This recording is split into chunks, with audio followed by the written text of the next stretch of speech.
Ashama harka fuune kabajamtootaa fi hordoftoota chaanaala Isaaq Ibraahim nageenya kiyya kan jaalalaa fi kan kabaja bakka jirtanitti isin haadha qabu. Assalaamu alaykum warahmatullahi wabarakatuh.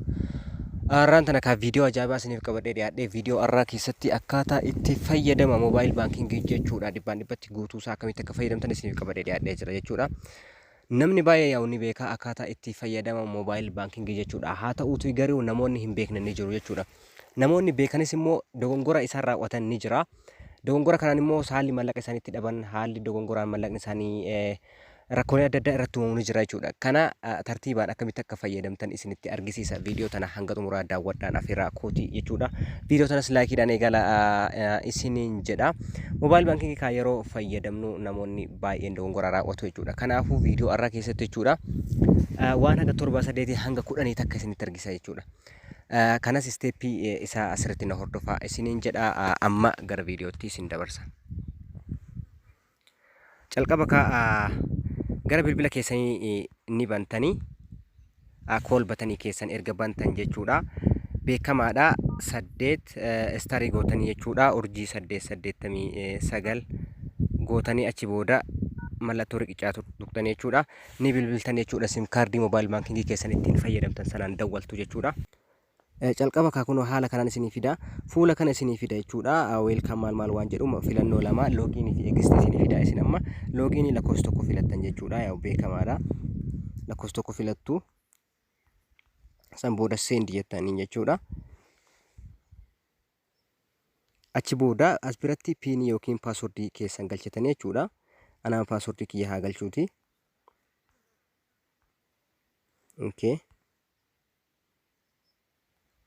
Kuno paaswordii kiyya galcheetiin jira jechaadhaan amma.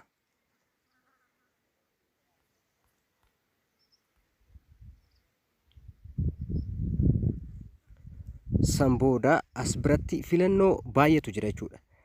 Filannoowwan kanneen tartiibaan isinitti himaa garuu as bira yoo tuqxan lakkoofsa 5 filannoowwan biraa isinii fida jechuudha. Opshinii biraa isinii fida.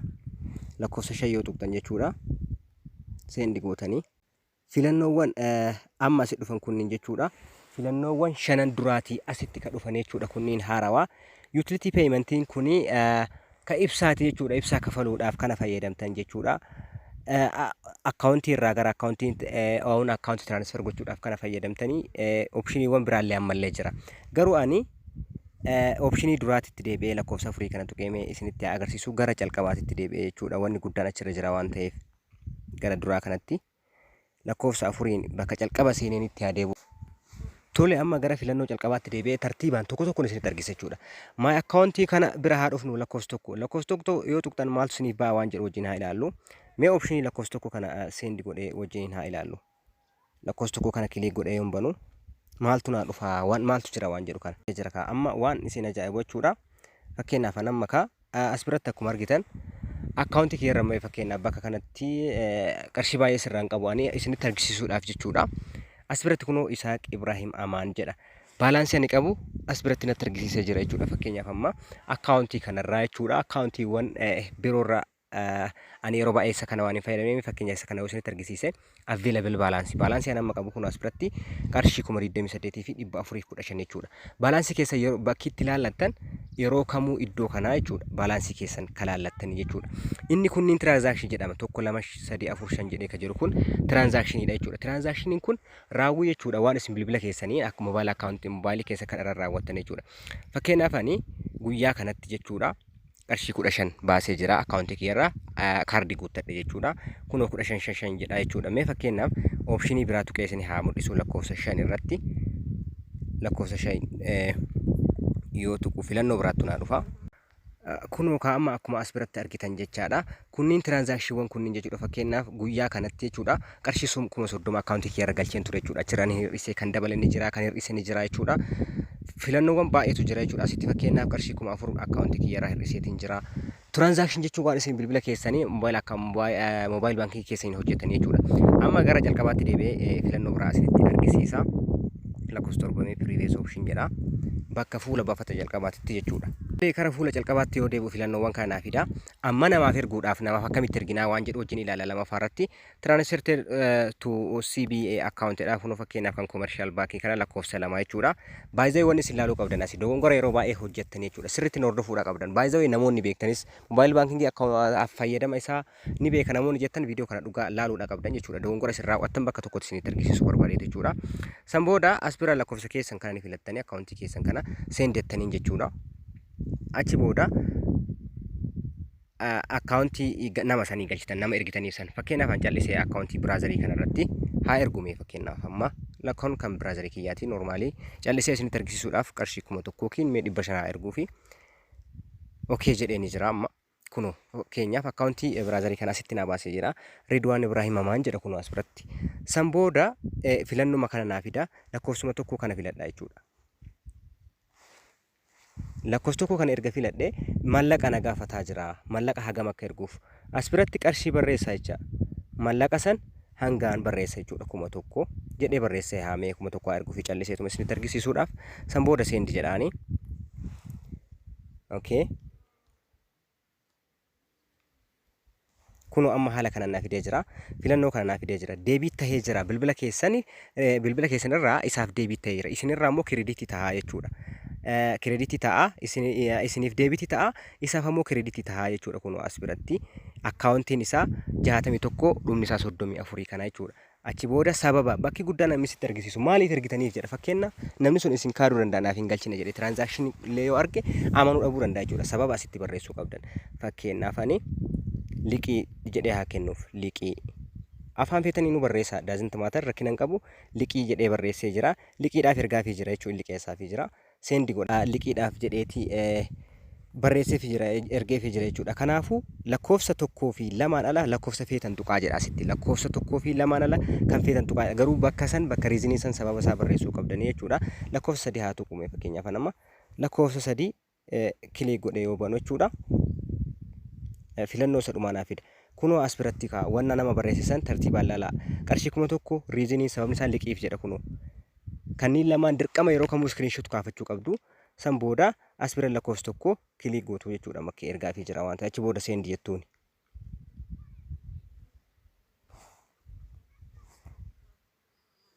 Kunoo dabreefii jira amma baay'ee isa sana yeroo kamuu wanni isin irraanfattan jechuudha namoonni qarshii guddaallee 100 miliyoona yeroo lamaaf ergan dogongora isaan raawwatan sana jechuudha.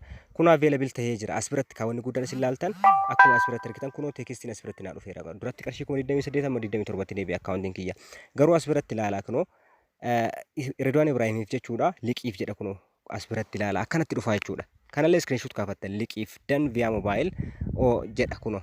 Kanaafuu haala kanaanii kan isin erguu fi qabdan jechuudha yeroo kamuu amma mee gara fuula biraatitti bakka murteessa tokkotti deebi'ee isinitti argisiisa akkamitti kaardii yoo rakkannee akkaawuntii bilbilaa akkaawuntii baankii keenyarraa bitannaa mobaayil baankingiidhaan waan jedhu isinitti argisiisa mee fakkeenyaaf duubatti deebi'ee. Okay. Tole fuula calqabaatti yoo deebitan waan kana isinii dhufa sadaffaa irratti eertaayim jedha. Eertaayimiin kun bilbila keessan irratti sarara keessan irratti kaardii guuttachuu jechuudha. As biratti fakkeenyaaf lakkoofsa 3 tuqaa.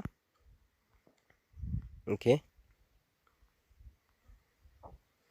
Lakkoofsa 3 eertaayim kan jedhu tuqaa jechuudha. San booda filannoo akkaawuntii keessanii isinii fida tokko tuqxanii seendettanii jechaadha. Achi booda kunoo mobaayil lambarii guuttan lakkoofsa bilbilaa keessan guuttan as biratti tartiibaan sirriin hordofuudha qabdanii lakkoofsa bilbilaa irra guuttan namaa guutuu dandeessanii ofii guutuu dandeessan fakkeenyaaf lakkoofsa kiyya duwwaa 9 21 67 94 49 achi booda seendi jedhaanii jecha kunoo as bira dhufeeti seendi jedhaanii jechuudha. Amma qarshii hangam guuttachuu barbaadda waan jedhu as bira naa fida. Kunoo bakka kanatti ni tuqaa qarshii hanga barbaadu san noormaalii ani akkaawuntii bilbila keerraa kaardii waan qabuuf isinitti argisiisuudhaaf qarshii 5 haa guuttadhume. Okay. Seendi jedhaan jechaadha achi booda. Okay, inni eegnaa xiqqoo. Kunoo haala kanaan naa dhufee jira amma jechuudha. Lakkoofsi bilbilaa yoo dogongortan irra deebitanii akka guuttan isinitti himaa amma wanti qarshii 5 kanaafuu lakkoofsa tokko tuqxan jechuudha. Lakkoofsa bilbilaa eegachee guutanii achi booda hanga ergitan san eegachee guutan booda lakkoofsa tokko tuqxan yes ka jedhu kana. Tokko tuqee jira seendiidhaan amma.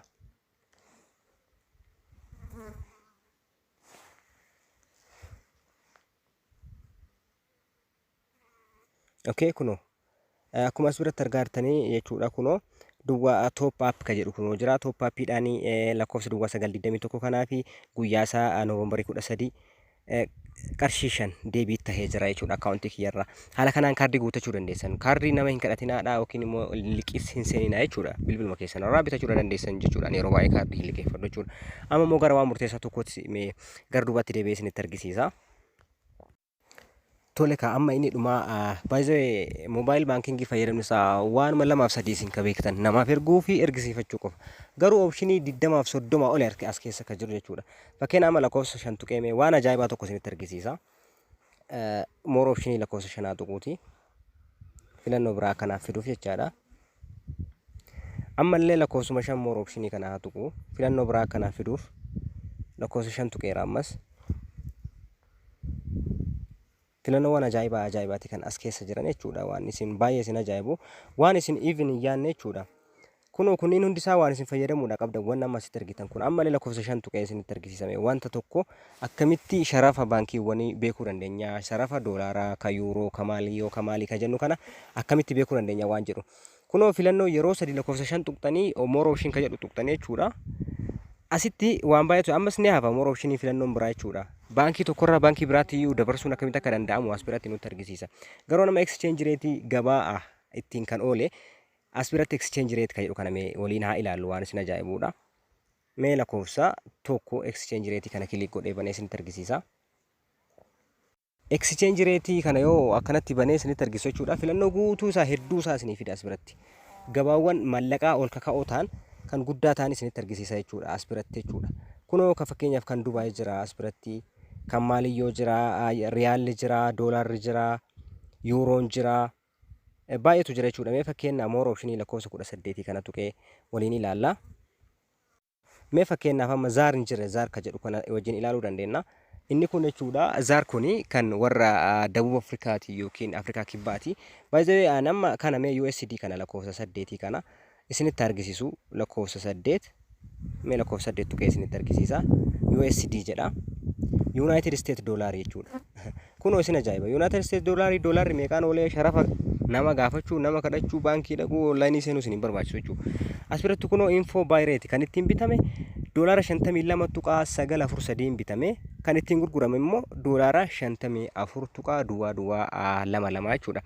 Kanaaf gabaallee jechuudha sharafa gabaa kan ittiin oole kan addunyaa guutuu akkanatti irra deddeemtanii ilaaluu dandeessanii jechuudha. Keessa seentanii keessaafuu namoonni hawaalaadhaan alaabaa ergisiifattan kan daldala guddaa dalagdan jechuudha. Kan waa ekspoortii gootan kan importi gootan jechuudha. Daldala guddaa keessa ka jirtan daldala xiqqaas haa ta'u kan waan feetan dalagdan yuutuubiidhaan onlaayiniidhaan kan waa dalagdan sharafa gabaadha reetii haala kanaan ilaaltu jechuudha.